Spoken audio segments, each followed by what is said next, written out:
U.S. President Donald Trump has kicked off his first visit overseas in Saudi Arabia. Crown Prince Mohammed bin Salman greeted Trump as he stepped off Air Force One earlier. Big-ticket contracts topping Trump's agenda as the president is traveling with multiple members of his administration and a sizable business delegation in tow. Trump will also be traveling to Qatar and the United Arab Emirates during this tour of the Middle East. Number one, I like visiting with you, and we've known each other very well, and I really believe we like each other a lot. And number two, for the United States, we've brought tremendous investment in and tremendous jobs, and we'll continue to service your great country very well. We can now bring in our international affairs editor, Kethevane Gorjestani. Kethevane, Donald Trump wrote The Art of the Deal, and surprise, surprise, this trip is all about making deals. Absolutely. Business deals are the priority on this trips, and geopolitics are sort of secondary. And this really showed starting here in Saudi Arabia because the president and Mohammed bin Salman signed a strategic economic partnership agreement between Saudi Arabia and the United States worth about $600 billion.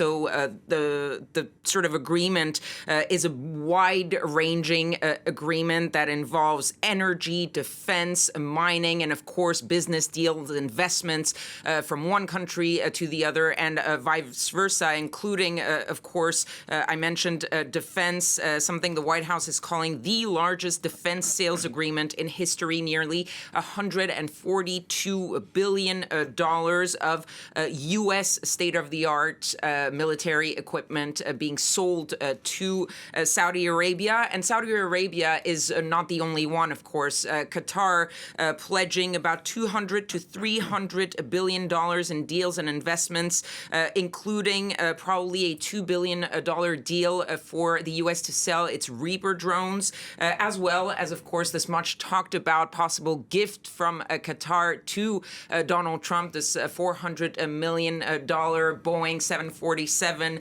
to replace Air Force One, which is not yet confirmed or agreed to. And the UAE also promising $1.4 trillion, but this over the space of the next decade. And it's not just deals for the U.S. government or investments in the U.S. market. It's also about making some more personal deals, because the Trump Organization, which, of course, Donald Trump has said he's completely divested from, but his sons are the ones running that Trump Organization.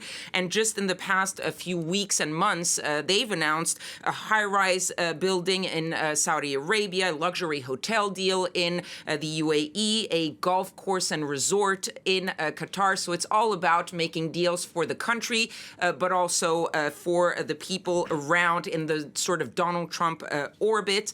And that really showed when you saw the sort of delegation of CEOs flowing into those different meetings. And it really is the symbol of what Donald Trump of what people have described Donald Trump's presidency as being, this transactional presidency, as you said, the deal maker making those deals. Making those deals. While you were speaking, the White House fact sheet came in saying that Saudi Arabia will be investing a total of $600 billion in the United States. Now, Kethevane, during Donald Trump's first term in office, he also picked Saudi Arabia for his first visit overseas. Yes, he did attend the Pope's funeral just last week, but he's chosen Saudi Arabia once again. This seems to be a break from tradition. Typically, a U.S. president would go to, I don't know, Canada, but Donald Trump views his relationship with Saudi Arabia and the Gulf. Tell us more about that. Well, look, there is always a symbolism. The choice of the first foreign trip is always something that is thought through. It's not, you don't just pick a country like that. And the fact that he's chosen once again, as you mentioned, Saudi Arabia, and breaking with the tradition of U.S. president, shows how much importance he gives to not only Saudi Arabia, but the Gulf countries in general. And just to give you a sort of rundown of what the previous presidents did for their first foreign trips. For Bill Clinton, it was Canada the first time, of course, the neighbor. And for his second term, it was the United Kingdom. For George W. Bush, it was Mexico in the first term, Brussels, Belgium for the second term. For Barack Obama, Canada again for the first term, Israel and Jordan for the first foreign trip in the second term. And of course, Joe Biden did that long round of Europe between the UK, Belgium, and Switzerland for his first big foreign trip. It just shows that Donald Trump sees Saudi Arabia and the Gulf in general as his main partners, his biggest partners. He feels, I was talking about the transactional presidency, he feels that he's with sort of kins, if you will, people who know how to make deals, people who are focused sort of on the same thing. And on the other hand, you see Saudi Arabia, Qatar, and the UAE seeing Donald Trump as a U.S. president that they want to do deals with because he's probably less keen on giving them lectures about human rights than other presidents, if you will.